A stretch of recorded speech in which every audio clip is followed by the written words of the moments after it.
we are live in this room anyway, but we're also live via the live stream and remote participation. Welcome to this Day Zero session on the IGF Academy and our toolkit. My name is Matthias Spielkamp. I'm leading an NGO in Germany that is called iRights, and this IGF Academy is our project that is aimed at participation and inclusion of people from African and Asian countries into the internet governance process. It's a project that is funded mainly by the German Ministry for Economic Cooperation and Development, but we also receive some funding from CIMA, the Center for International Media Assistance in the United States, and ICANN. That is probably a given to everyone here in the room who's that. And we are partnering in this project with Learn Asia, an NGO from Sri Lanka, Colombo, and APC from South Africa. So what is IGF Academy? We are running a program that has 16 fellows from 8 different countries, 4 in Asia, 4 in Africa. The African countries are Namibia, South Africa, Togo, and Congo-Brazzaville. And the Asian countries are Myanmar, Bhutan, Sri Lanka, and Bangladesh. We have fellows from all countries here except Bangladesh, which is a pity, but the problem is that they were not granted transit visa for the United States, which immediately sheds some light on the questions that we're dealing with here, making the IGF and internet governance processes more inclusive and more open to people from all over the world to make their concerns heard. Right now, as I said, we are focusing on Africa and Asia, but we're also looking to branch out into other places in the world where we see the need and people in their respective countries see the need to establish internet governance structures and procedures with the long-term goal of enhancing freedom of expression in all of these countries, because that's the idea of the entire process and the entire project, to strengthen freedom of expression by enhancing local and national internet governance structures. Here on the panel, I have with me Natasha from Namibia, Emmanuel from Togo, Mahi from Sri Lanka, and Tai Tai from Myanmar. And what they'll be doing is give us a short primer on 2 countries each. We didn't want to have 8 people on the, we didn't want to have 9 people here on the panel, so we decided that each one is giving us a short introduction of 2 different countries and where they stand with their respective internet, local or national internet governance structures. Then we'll have a second round here on the panel, and then we'll pretty soon open up for question and answers and discussion. If there are specific questions to specific countries, as I already said, we have fellows from almost all countries here except Bangladesh. Okay, Natasha, would you like to start, please?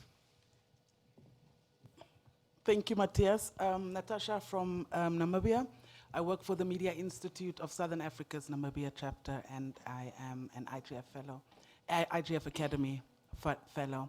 I'll speak on behalf of Namibia and South Africa, which is interesting because we have very similar socio-political contexts. We share a history.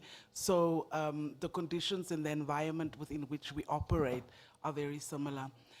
In terms of the local IGFs, the South African process, they already have had local IGFs in South Africa. But the process has been very much driven by civil society and the private sector. Government joined the process formally, I think, only this year, when you all partnered on hosting the local IGF. In Namibia, the process began this year. Our cabinet, our government made a decision earlier this year that Namibia needs to begin to engage on the IG discourse, and it was interesting that it was also this year that Namibian civil society decided to capacitate ourselves on IG issues. And it was also very interesting that when we applied for fellowship at the IGF Academy, our government also indicated their interest in the process. So at the stage where we are now in Namibia, we have been engaging with our government for the past 2 months now. The whole thing in Namibia is that we want it to be a multi-stakeholder process right from the beginning. We want to engage as many stakeholders and get them involved. And we hope to launch our first NIGF, Namibian IGF, next year, September. The South African process, what is interesting about South Africa is that, as I noted earlier, that the process has been mainly driven by the private sector and civil society, and the government only officially joined this year. But we have to consider that everybody has got their own agenda. And in South Africa, for example, even though they already had finalized their program for the IGF, when government decided finally that they want to join the process, they had to change the program in order to consider government's position on IG issues, which was done, and the IG was a success. They felt that it was inclusive and that everything was considered. The Namibian process, as I said, it's multi-stakeholder. We have private sector, the media, and civil society and government on board. And I'm pretty confident that it will remain this way and that we should have a sustainable, successful NIGF next year, September. Thank you very much. Emmanuel. Okay.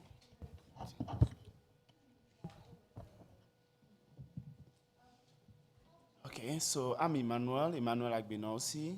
I'm from Togo. I'm a fellow of the IGF Academy.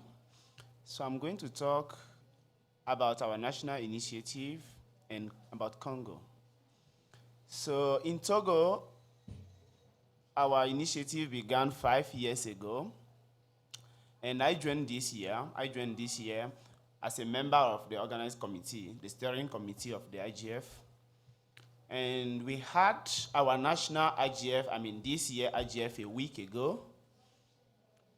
It was the first IGF that the government officially joined, and we had almost all the stakeholders. It was the first inclusive IGF we had in Togo this year, and that because we introduced new elements in the organization of the IGF, new approach, and all that come from all the elements we got from the IGF Academy and our networking from the AfriSIC and the African IGF. So it was our first IGF out of the 6 we organized, which was really inclusive. Going back to Congo, in Congo, they don't have an IGF initiative yet, but the Academy fellow, Darcia and Serge, are now trying to organize a national IGF.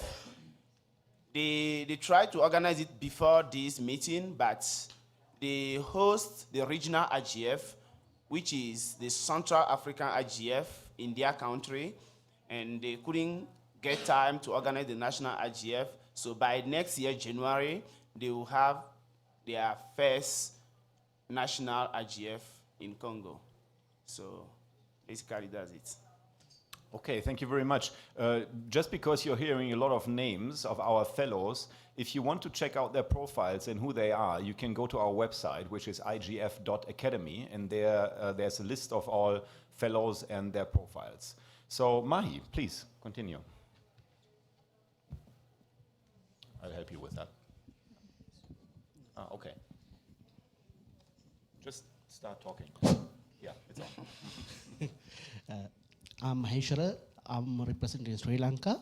And first of all, I would like to thank to the IGF Academy because most of us came here to this loving Gujarat, I can't still remember the name correctly, to the Mexican IGF because of you. First, I would like to thank you.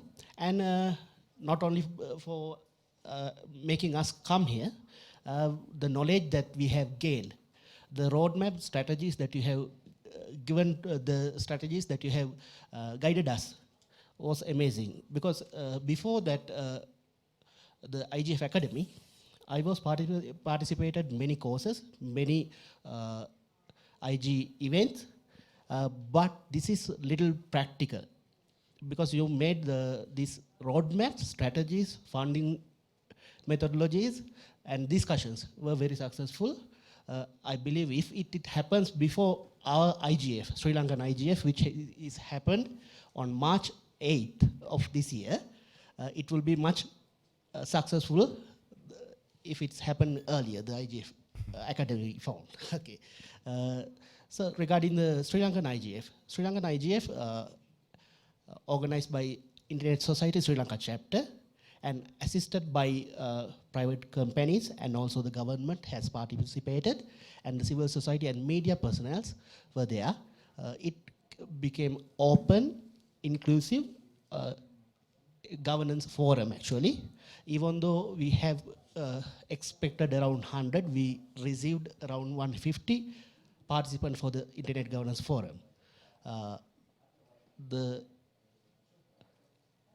ultimate thing that after the IGF, what we felt, we need to create a process after the IGF till the next event of IGF, local IGF. So at the moment we are in that process, we are making some arrangements for that. And regarding Bangladesh from 2009, they have been in IG Internet governance, and they have had conducted few Internet governance forums. But they are still working on to make it inclusive and open and multi-stakeholder. So from my point of view, the Sri Lankan IGF will happen in next year, March again.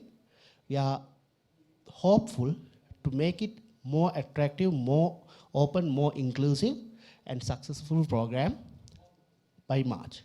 Thank you. Thank you. Then Tai Tai from Myanmar, please. Yes, thank you. So I'm representing my friends from Bhutan and also from Myanmar as well. So the similarities that we have in both countries is both Bhutan and Myanmar have not had any national IGF before. So actually both countries are planning to have our IGFs in around 2017 and 18.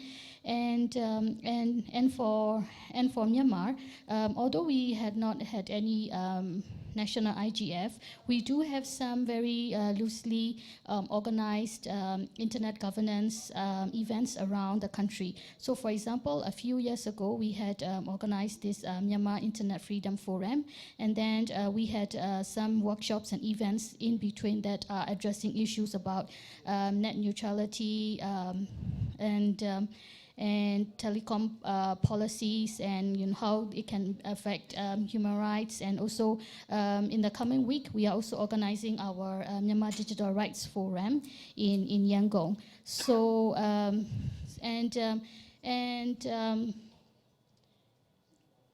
and for Bhutan, as we had said, they had not had any national IGFs, as well as and there has been very active movement around internet government process in the country yet. So we hope to they are hoping to bring much more dialogues around IG in the future.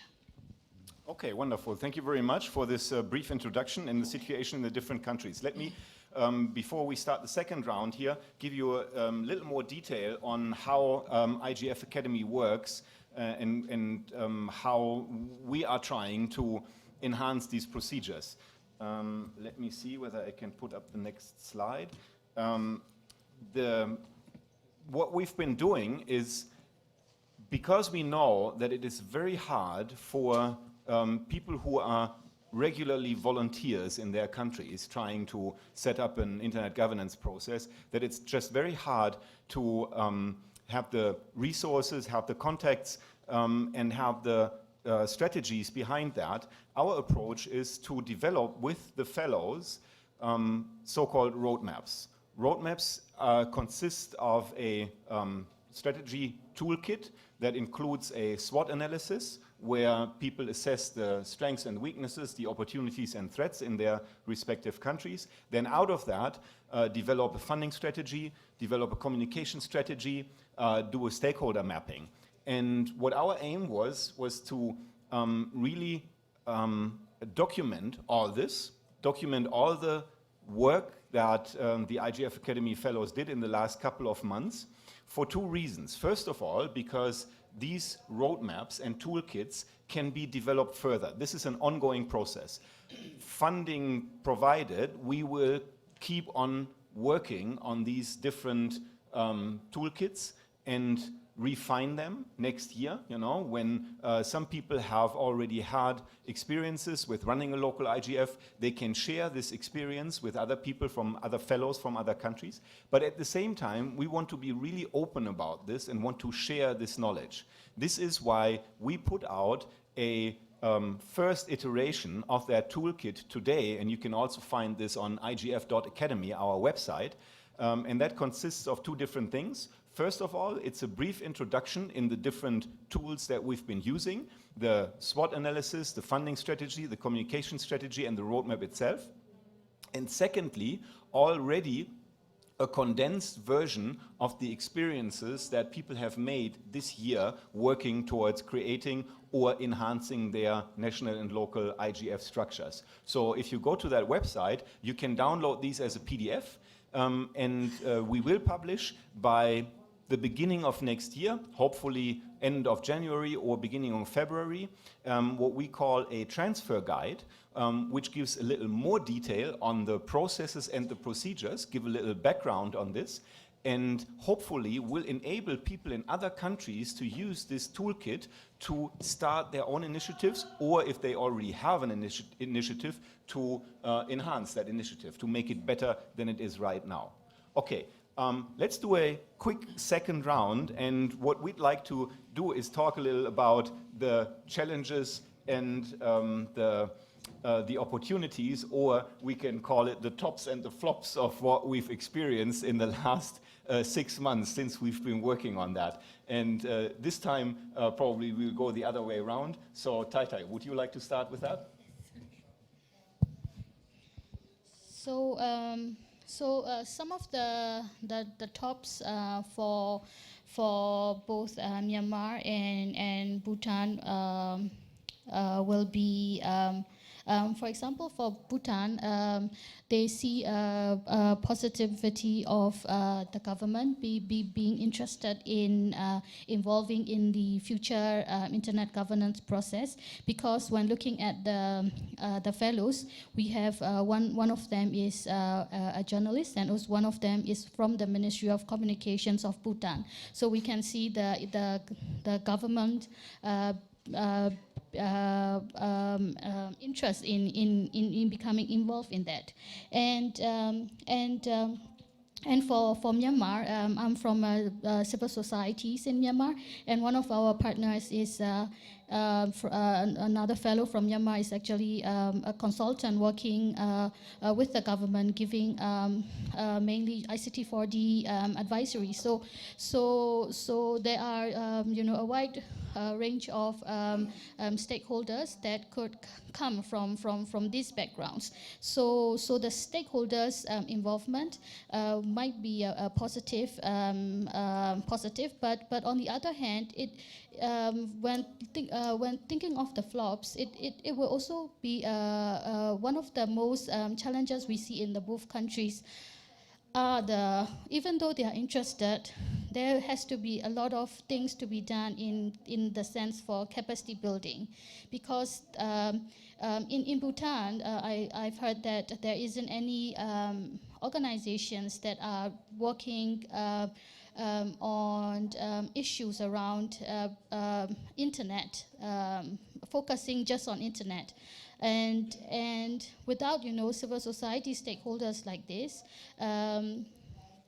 we will be lacking a voice as well. But in Myanmar, in terms of capacity building, we do have some civil societies that are becoming much more interested in internet issues.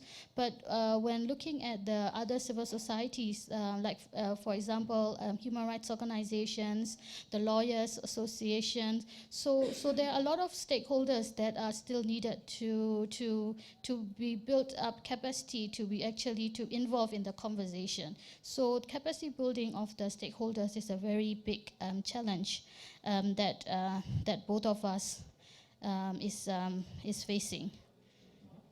Okay, thank you. Mahi. Again, Bangladesh and Sri Lanka already had our local IGFs, so that because of that, we have common platform. So our flops and tops will be same. So the main challenge I believe is the knowledge and the human resource, then the finances, and the media advocacy regarding the internet governance. So these three are the main challenges that we have to address. The human resource means actually when things happen, the people who with the knowledge on internet governance are very rare. When if it happens, the organizers may in problems, and the participants may not know what it is, but even though they participated, they expect some result out of the IGF. So normally this is not a result-oriented project, the IGF Internet Governance Forum. It's a forum where open for discussions regarding the internet issues. So what we have to do there, after the challenges, we have to always think what we can do and what we have to do. So the education part, the Sunil Indian Sikh kind of thing, I have participated. Here, Satish Babu is here, who's conducted that one part of it. And Sri Lanka also going to have Sikh School of Internet Governance, so which it helps to share the knowledge we have and the regional people have to the local community. So the finances, then I will get into the finances. When it happens a big event like IGF, we need good sponsors. Some sponsors have some taglines, so it is a challenge to act very balancedly with the sponsors. So finances means they will give the money, but they have to advertise and they have the priorities. So IGF is a balanced place, no biases to be made in the IGF. So we have to be careful, and it's a challenge. And media advocacy, the people to share the knowledge, we need media advocacy and force pressure groups to make, we have to make pressure groups to make things happen, because this is not, again said, that it is not a thing that we are gaining any product output from the IGF. To make something happen, to make policies happen, we need strong media advocacy. So I have Nalaka with me as a IGF Academy Fellow. He's very good at it, and he will be there now. And the things, the positive way, we can handle those challenges for the next IGF, because we had most of the discussions with the IGF Academy. And regarding the plus points what we have, after doing an IGF, we have a community. Actually, we have a mailing list of around 1,000 plus. So it's a big community. And we have Internet Society Sri Lanka chapter, which has already exceed 1,000. So we have a big community there for internet issues. So internet governance, we have to introduce internet governance into them. So almost we have a big community. Then we have scratch worked. So we have to, what we have to do, we have to begin from the scratches. So it will be a plus point for us. And again, we have some money left from the first IGF, so it will be another plus point. And not only that, government and the civil societies and tech societies almost informed about the initiative of IGF Sri Lanka. So the next time, the response will be more positive than last time. Because still they are in the community, they are communicating with us. We are hopeful that they will help us and we can move on from that. Thank you much. Okay, thank you very much, Mahi.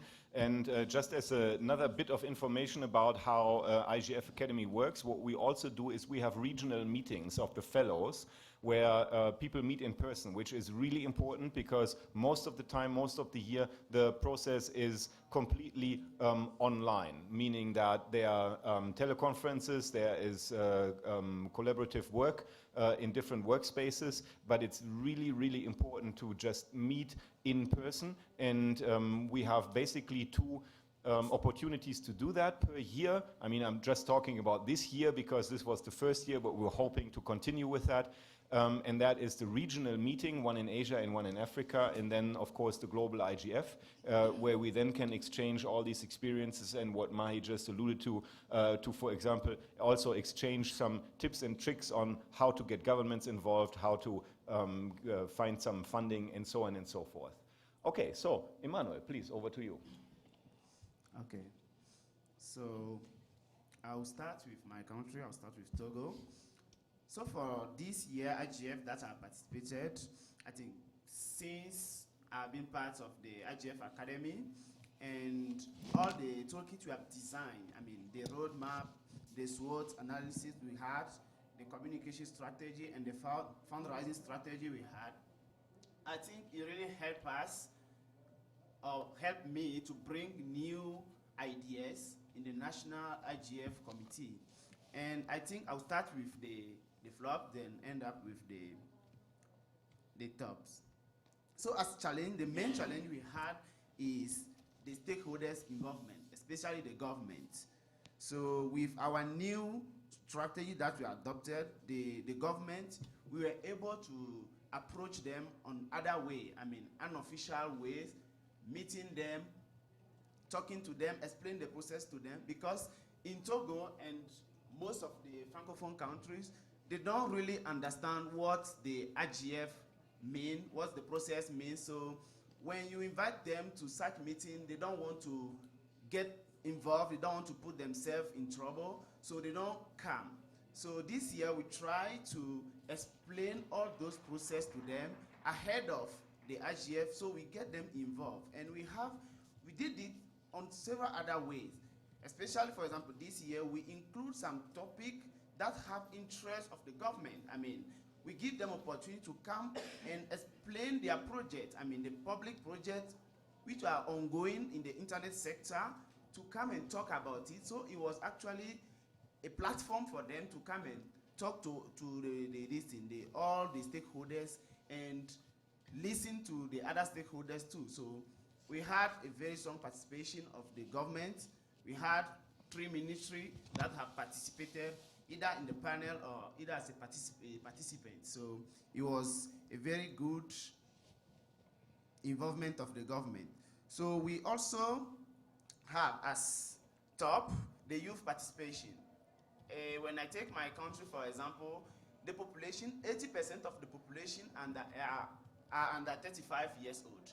So we have a very strong young population. So those young people, they are the internet users, they are the young entrepreneurs in the IT sector.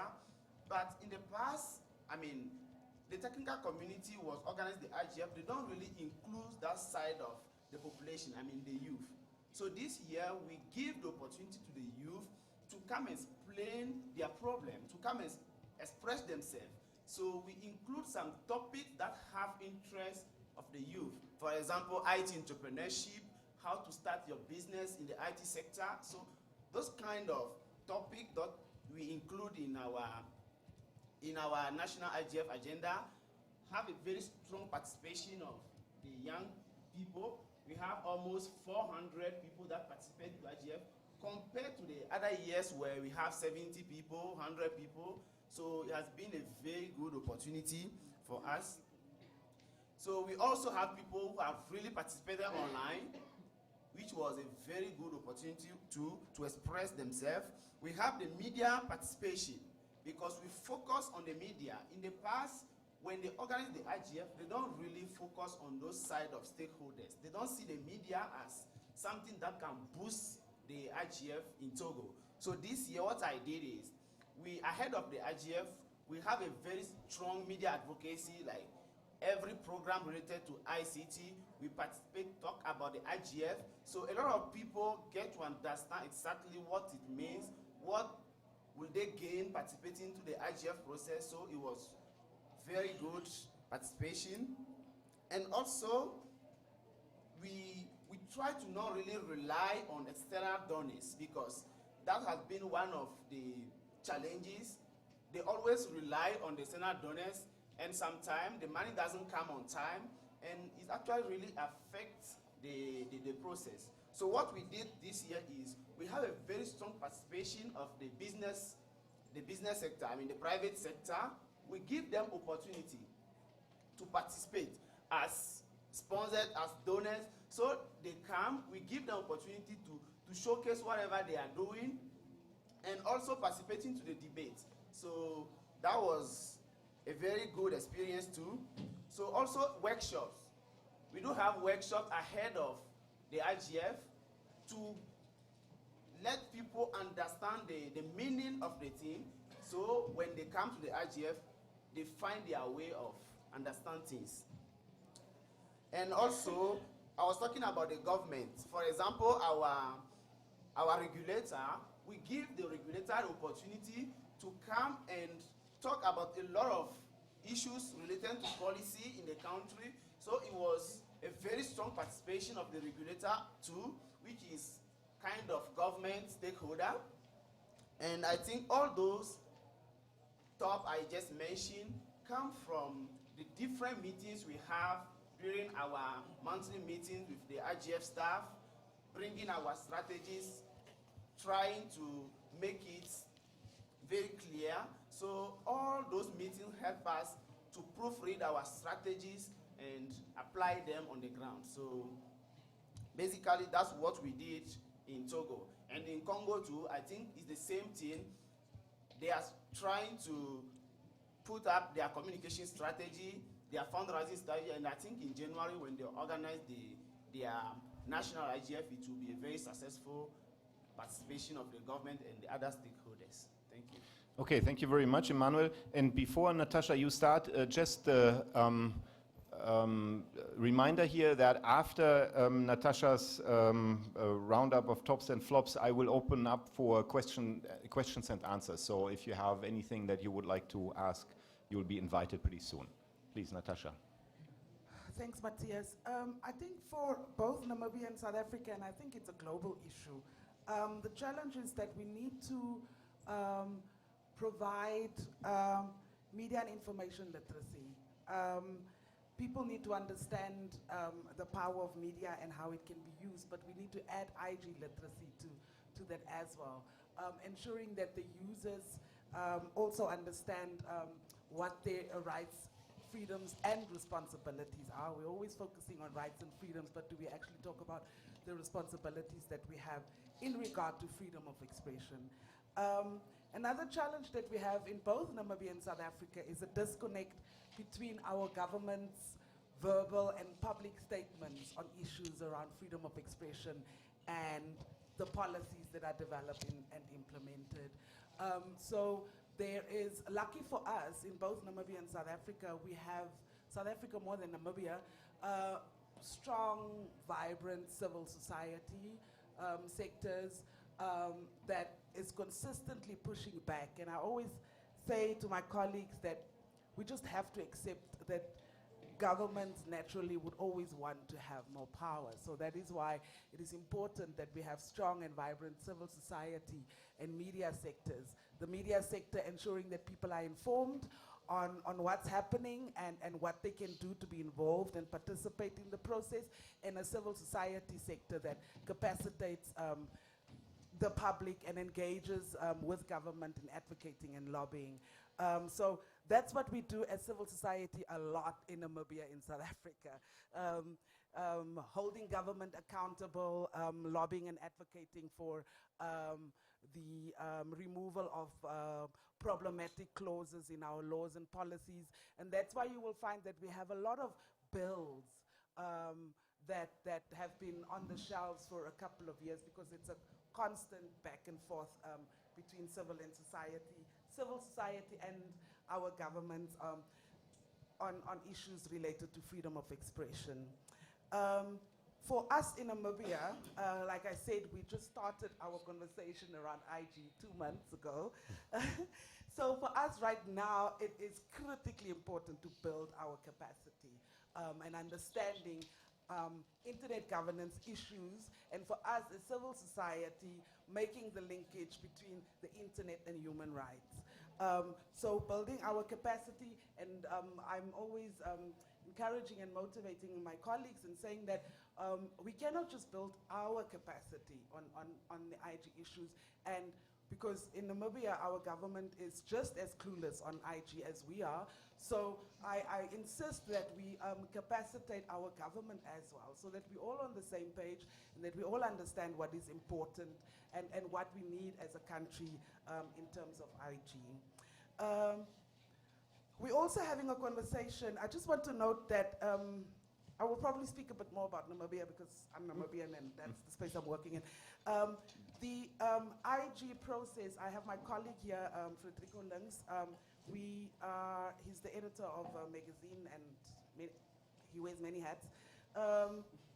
So what we would want, we are members of the Action Coalition, which is a grouping of civil society and media organizations and individuals interested in FOE issues and access to information issues. So we have been working together since 2013. So we are a very cohesive, well-working group, and I think that is why it's so easy for us to take on the IG issue and to push it further, because we've been doing this around FOE and access to information for the past 3 years. But as the Action Coalition, it is very important that we, as civil society, Namibian civil society, early on, before we establish and launch our Namibian IGF, to formulate a position. What is it that we as Namibian civil society would want in regard to IG, and what is it that we need for that to happen? So it's very important for us that we formulate a position early on.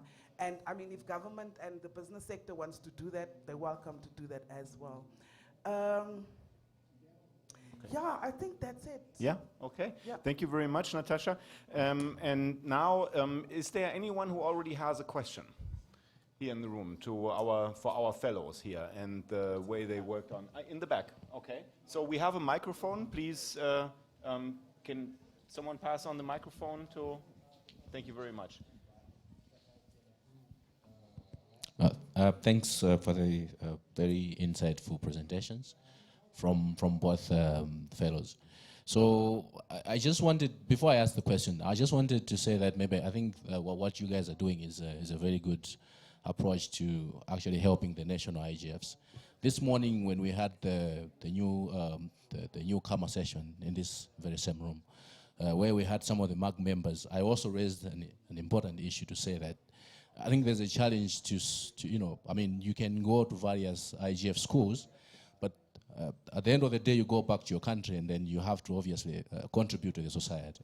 And there's no specific document that actually help you to build capacity and actually establish a national IGF. What I wanted to find out is, I've seen that there are some documents that you're working on, and then this morning also in this meeting, when we raised this question, it was agreed that maybe the MAG members should look at having this document as one of the best practices, as we've seen with Internet Exchange Point, IP version 6, anti-corruption. I don't know whether you would want, or there are efforts that you guys would want to work with the MAG members in terms of coming up with this document. Thanks. Okay, thank you very much for that comment. And yes, Yeah, but there was a question, so I would like to ask the other fellows to answer that. If, from the IGF Academy's point of view, of course, we'd be interested in cooperating there, and we are also working on in the remainder of the process and hopefully next year to end up producing such. We usually don't want to call them best practices, but like good examples of how you can deal with the challenges in your respective countries. Okay, Anja, Thank you, Matthias. just keep talking. I think it's on. It works. First of all, thank you. I would like to thank Lorena, Matthias, the whole team for doing this wonderful work. I don't know how many of you were at today, to the newcomers session, but let me just say that, a lot probably. Let me just say that I work for the IGF Secretariat, and I really have a pleasure to work with many of the national and regional IGFs, which is my core responsibility. There are 79 now NRIs, that's an acronym that stands for National and Regional IGFs, and also youth IGFs, which is very exotic to me, and we're kind of focusing now on youth IGFs. What I wanted to tell you is that you're completely right. But the things that you are identifying here are being identified through the IGF and through many of the virtual calls that the IGF is coordinating with many of the initiatives for many, many years back. What we are trying to do now with the IGF Secretariat is, first of all, to develop a toolkit. I know the IGF Academy works on something similar. I need to look at the document. But what we were trying to do is establish a core document that will explain what are the key principles on how to organize an IGF initiatives. And as you know, the IGF itself, as the global IGF, has 5 main key principles that follows. And the national and regional IGFs are not exception. Basically, it's the same, just on a different level. So that toolkit kind of aims to explain what does it mean to be multi-stakeholder, what does it mean to be open, transparent, inclusive, non-commercial. And the NRI community works on that toolkit. You're more than welcome to join us in the period after this IGF, as we're going to run public consultations. The second document that we want to do, we're going to be kind of case study document. And this is something that the colleagues were referring to previously, which is, I think, very important. We're going to gather the best practices and see how do you cope with certain issues within your respective communities, so that we have one unique publication where, for example, if funding is your big issue, then you can just open the book and you see, okay, this is what Eurodic does, this is what Asia Pacific does, this is what Ghana IGF does, and maybe learn from other colleagues. So that's the idea, and I would really use this opportunity to invite you all. I think this is wonderful that you organize this session and that you kind of start this discussion, and I believe the report that we will have from this session will be also a very useful input to that publication. And let me just say that currently we're working with 79 national and regional IGFs. We work as a team on equal footing, which is very important to understand. There is no hierarchy between the global IGF, between the national IGFs, and between the regional IGFs. We kind of look at it as a partnership, and we're very happy that we have so many colleagues and friends. And as you know, I think this IGF is so critically important for the NRIs, because for the very first time we have the main session. I think many of the stakeholders within the IGF still don't know about the NRIs. So this will be on Wednesday, the unique opportunity to make us visible. We are giving a lot to the IGF, to the global IGF. As you know, through the intersessional work, the NRIs are probably the biggest contributor when it comes about sending inputs from the field. And when you ask for the inputs from the NRIs, that means you are getting information that are credible, because the teams that are there are operating on 5 main key principles, and they're basically collecting the inputs from the community. In that sense, the IGF is really aware of the fact that we are taking a lot from you, but we're maybe not giving enough. So we want to kind of change that practice.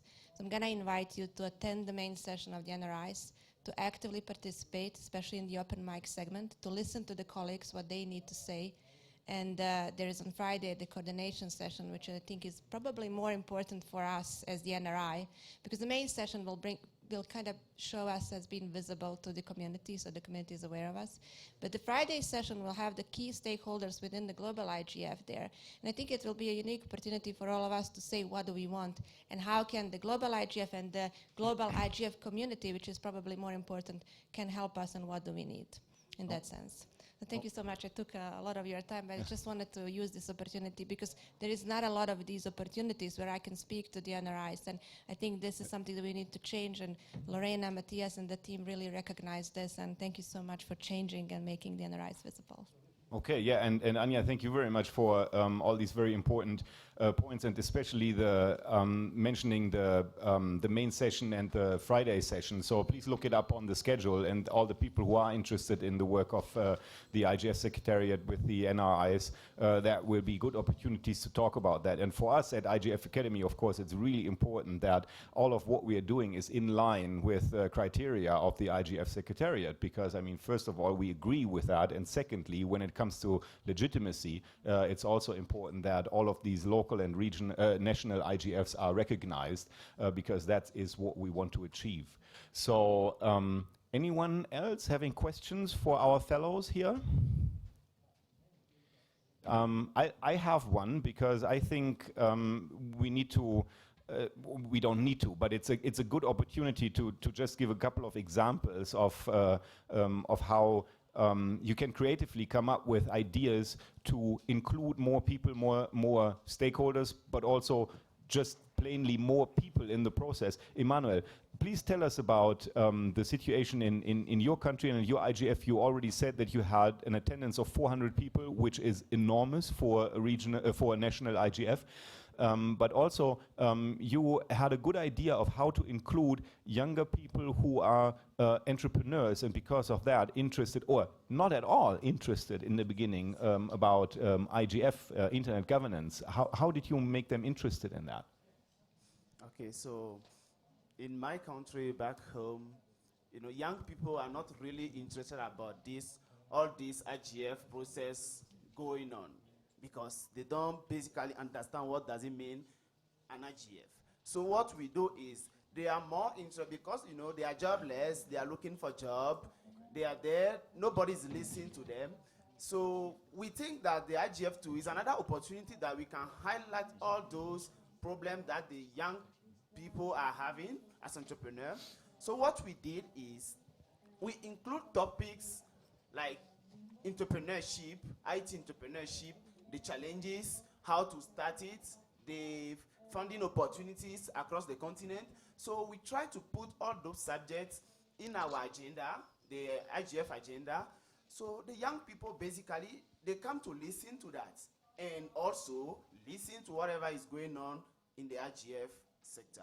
So what we did is, when they come, the government sometimes, they don't really know the real challenges those young entrepreneurs or those young graduates are facing. So in Togo, for example, when I give the example of the innovators or the app developers, they can develop app in Togo today, but they can't sell it because we are not listed. So they can't sell it, and the government, they don't know those kind of challenges. They know that those young people, they are graduated, they are developing app, but don't know that they can't sell it. So the IGF is a kind of opportunity where we include those subjects, we bring experts to talk about it, and all the stakeholders are able to see or to listen to all those challenges, and we put in our recommendation how the government can help those young people fix those challenges. So, as I say, in terms of participation, they come in mass, they come to participate, to listen to, all those things, but also see what is the IGF, what's our contribution, what can we bring on board. So it was a strategy to also bring them. For the business sector, for example, the telcos, we were able to bring them on board to come and showcase whatever they are doing. For example, in Togo, most of our internet providers and telco companies belong to the government, but we also have only one company that belongs to a private business. So what we do is, we approach them and tell them that every kind of product that you have been, showcasing on TV, bring it to the IGF. For example, if you have a Wi-Fi box, bring it to the IGF, showcase it, share it to the participants. So they share those gifts to the participants, and talk about it. So it's a very good opportunity to them to advertise whatever they are doing and also contribute to the debate because the government is there. So when we are talking about public policy, we are talking about the government's project, all those telcos are there to ask questions, to extend the debate. So it was a kind of strategy we used to bring all those different stakeholders on board. Thank you. Okay, thank you very much. And I see that there is a question from the remote participants.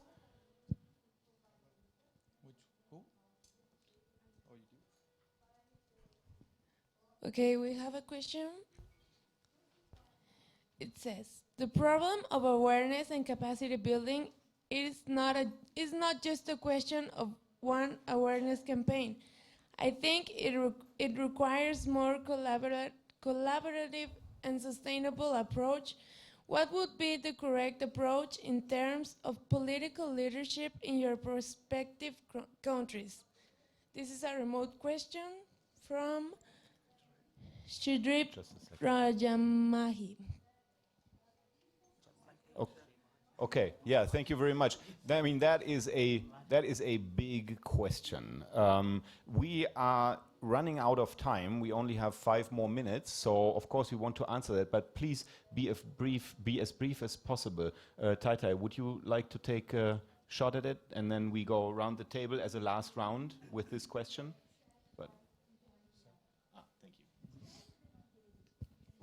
So definitely the involvement of political leadership is important, and so we have to think about creatively how we can get these stakeholders to involve, particularly the government, the ministries, and one of the our IGF fellow had pointed out that focusing on issues that are interests of them. Like, for example, the government will be very interested in open data and those sort of things. So we have to, get them involved by using these types of, kind of topics that would be very important and also interest them as well. Okay, thank you very much. Mahi, do you have a brief comment on that? It cannot be best practice, but making them aware of internet governance is one thing, and again we need relationship with them to get them into the IGF. What we did in our IGF as IGF in Sri Lanka, we first of all in the organizing committee we appointed 2 persons from government and let them scan the government departments and ministries to get them involved with the IGF Sri Lanka. Okay, thank you. Emmanuel? Okay, not really Briefly. a comment on the question, but I'll just be brief. I think when we organize our various national IGF, it depends on the context. In our context of Francophone environment, I think it's better to explain the thing to the government offline, bring them to the IGF, because when you just organize the IGF and you want to hold them accountable, most of them, they won't come and they will never come. So it's better to explain it to them offline and bring them to the IGF to open the debate. Thank you. Okay, Natasha, please. Yeah, I agree with everything that was said. But again, I just want to emphasize what I said earlier. I'm a Democrat. So for me, it's about ensuring that as many people are involved in whatever process and there's equality and there's equal participation. And that civil society is strong and vibrant and the media is diverse and plural and independent, and these sectors hold government accountable. And I think if these 3 sectors are working together, there's consultation and there's participation, and the citizen is involved and is empowered, the mind is empowered, then media and information literacy campaigns will be a success. But campaigns that, I want to turn as if the person is there, but campaigns that are relevant and that are responsive to the environment. Thank you. Okay, thank you very much. I think that was a great last round. So if you need more information on IGF Academy, go to our website, igf.academy. Also, Lorena Jaume-Palassi, who is also a founder of IGF Academy, and myself, will still be around, as well as all of the fellows that are here at IGF 2016. So if you have any more questions to us or the fellows, please approach us.